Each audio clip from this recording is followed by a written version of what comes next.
Personal ஸ்தோத்திரம். இந்த கரூர் துயர சம்பவம் வந்து மனசில் வந்து பயங்கர வேதனையாக இருக்குது. ஜனங்கள் வந்து என்ன செய்யணும்? மனம் திரும்பணும். ரெண்டாவது வந்து யோசிக்கணும். இந்த வெறி பிடிச்சி அலைகிற காரியங்கள் வந்து பார்த்திங்கன்னா நம்ம டோட்டலாக அந்த மாதிரி பார்த்திங்கன்னா பயங்கரமான ஒரு காரியம். அதாவது எல்லா இடத்துலையும் நடக்குது. இப்போ அதுக்கு பிறகு பார்த்திங்கன்னா ஒரு புத்தக விழா வந்து 30 பேர் இருக்காங்க. அப்புறம் ஸ்கூலில் வந்து பார்த்திங்கன்னா இப்படி வேலை பார்த்துருக்காங்க.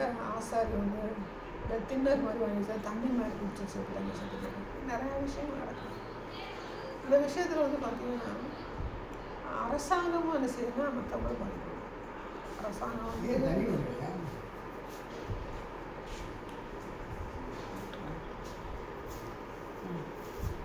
மற்றவங்க மேலே பாதிக்கணும். அதில் அங்கே இருக்கிறவங்களும் என்ன செய்கிறாங்கன்னா மற்றவங்க மேலே பாதிக்கணும். தன்னுடைய தவறை உணரணும். அந்த தவறை உணர்ந்து அடுத்து நம்ம செய்யக்கூடாது. யாருமே எதிர்பார்க்கலை அப்படின்றாங்க. அது எப்படி என்ன அப்படின்னு தவறை வந்து யார் செய்யணும்? அரசாங்கத்தில் இருக்கிற அது மாதிரி அதை கூட்டம் நடத்தின இருக்கிறாங்க வந்து மற்றவங்க மேலேயே குறை சாட்டு வந்து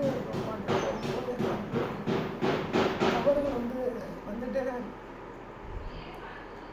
முதல் மனதில் வீட்டுகளில் இருந்து குடும்பத்துக்கு தெரியும், புருஷனுக்கு தெரியும், பிள்ளைக்கு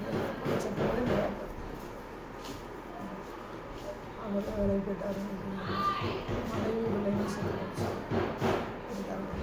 எத்தனையோ காரியங்கள் இருக்குது. இந்த காரியங்களுக்கெல்லாம் நம்ம அமைச்சரும் நமக்கு கூட்டம் நடக்குதுன்னா நம்ம ஸ்பிரிச்சுவல் கூட்டங்களுக்கு மட்டும் இல்லை, இப்படிப்பட்ட கூட்டங்களுக்கு நம்ம செய்யணும். பொறுப்பாடு யாருக்கு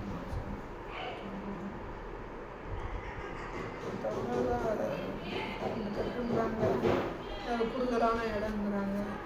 ஆனால் வந்து ஒரு கவர்மெண்ட்டுக்கு தெரியாதா அப்படிங்கிற ஒரு கேள்வி, இல்லை இவங்களுக்கு தெரியாதா அப்படிங்கிற ஒரு கேள்வி.